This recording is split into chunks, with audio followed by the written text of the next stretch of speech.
This barrel is dead. 1,800 rounds. And the guy who killed it on purpose runs one of the best barrel companies in America. He used a .243 Winchester to do it. Not a .300 Winchester Magnum. Not a .338 Lapua. A cartridge most people hand to their 12-year-old for opening day. That's fact number 1. There are 9 more, and by the end of this, the rifle sitting in your safe is going to look like a completely different tool than the one you thought you owned.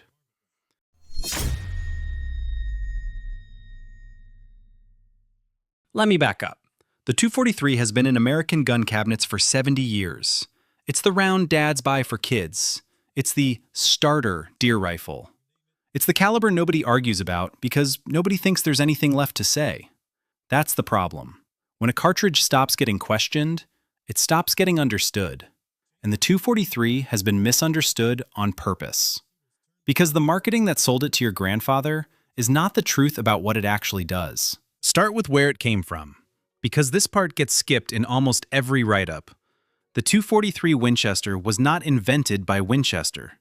It was invented twice, by 2 different men at 2 different reloading benches, 3 years before Winchester ever put its name on a head stamp. Warren Page, the shooting editor at Field & Stream, necked down .308 brass to 6mm and hunted red stag in New Zealand with it in 1952. Fred Huntington, the guy who founded RCBS, built the same cartridge on his own bench around the same time. 2 independent inventors, same answer, same year. Winchester came in 3 years later, stamped their name on it, and took the credit. That matters because it tells you the .243 was not a marketing product. It was a shooter's cartridge that a corporation bought, branded, and sold back to us. Every myth you've heard about it since then is Winchester's story, not the shooter's. Now here's the fact that actually decided the next 70 years. In 1955, the same year the .243 launched, Remington released a competitor called the .244 Remington. On paper, the .244 should have won. Bigger case, more powder, higher velocity potential. It had a real ballistic edge. It lost anyway. And it lost because of one number. Remington built the .244 with a 1 in 12 twist rate. That twist stabilizes light varmint bullets just fine, but it will not stabilize a 100-grain deer bullet. The bullets tumbled. They keyholed through paper targets. Deer hunters tried them, watched the groups fall apart, and walked away in a single season. Winchester spec'd the .243 with a 1 in 10 twist that stabilized everything from 55 grains up to 105.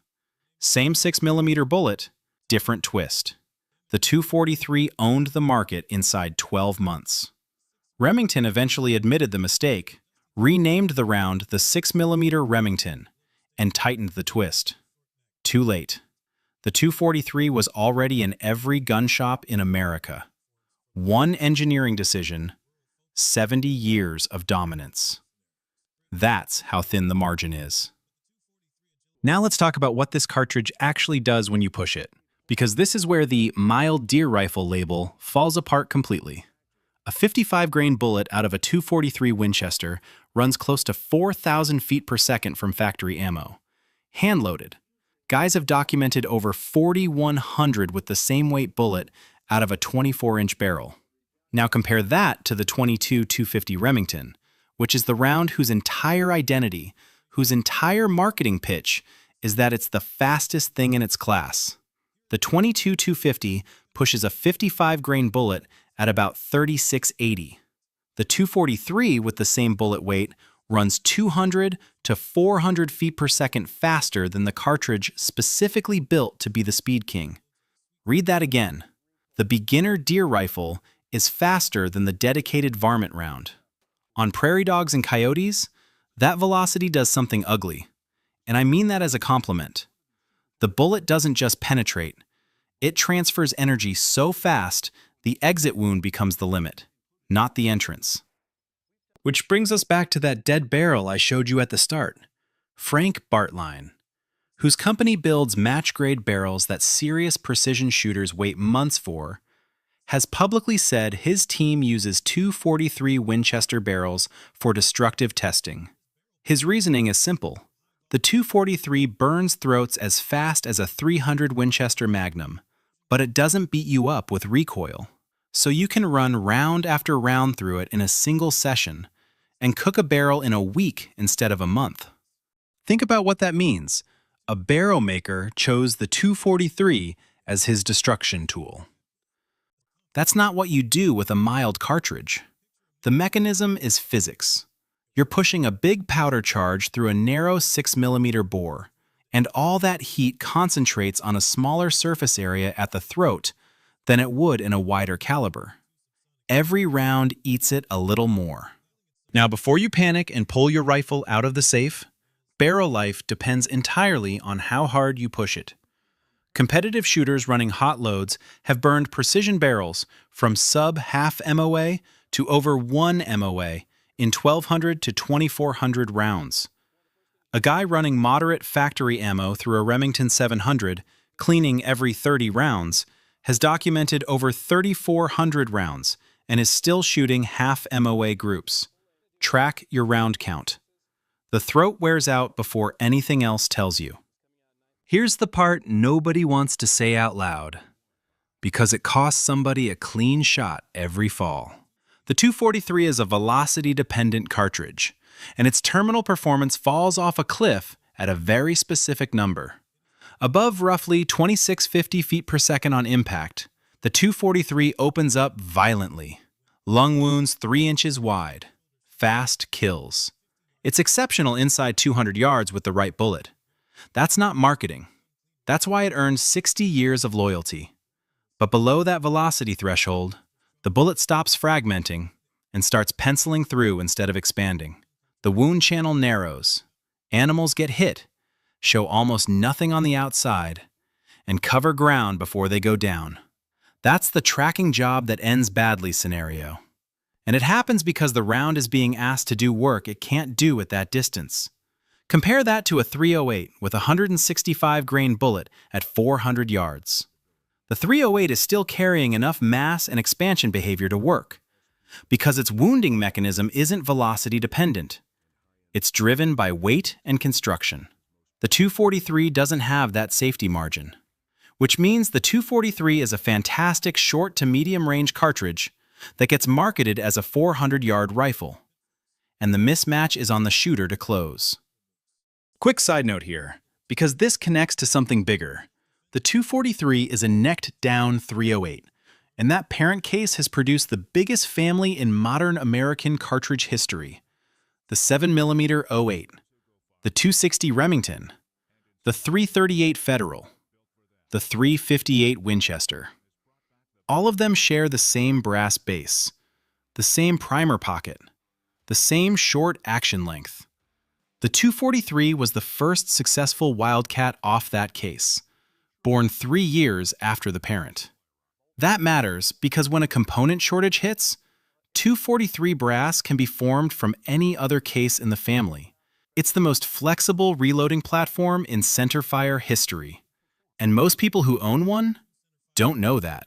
Here's a fact that reframes the whole conversation. Since 1963, the 243 Winchester has been the minimum legal caliber for deer stalking across England and Wales. The Deer Act set a floor at .240 caliber with specific energy and velocity minimums, and the 243 meets it by design. For 60-plus years, an entire nation has built its deer program on this round. UK firearms applicants are more likely to get approval for a 243 than for anything bigger, because the licensing authorities trust it first.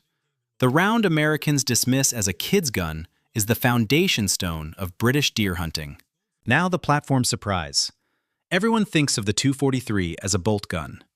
In 1955, Winchester launched it in the Model 88 lever action, at the same time as the Model 70.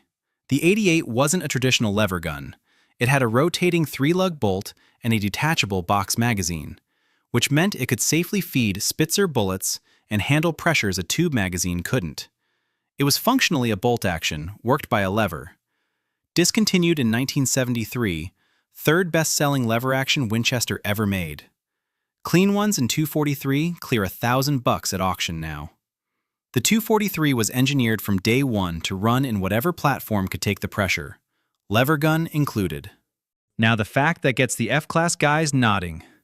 At 1,000 yards, loaded correctly, the 243 Winchester beats the 308. A 105-grain Berger VLD out of a 243 has been documented drifting about half as much in wind as a 175-grain Sierra Match King out of a 308 at the same distance.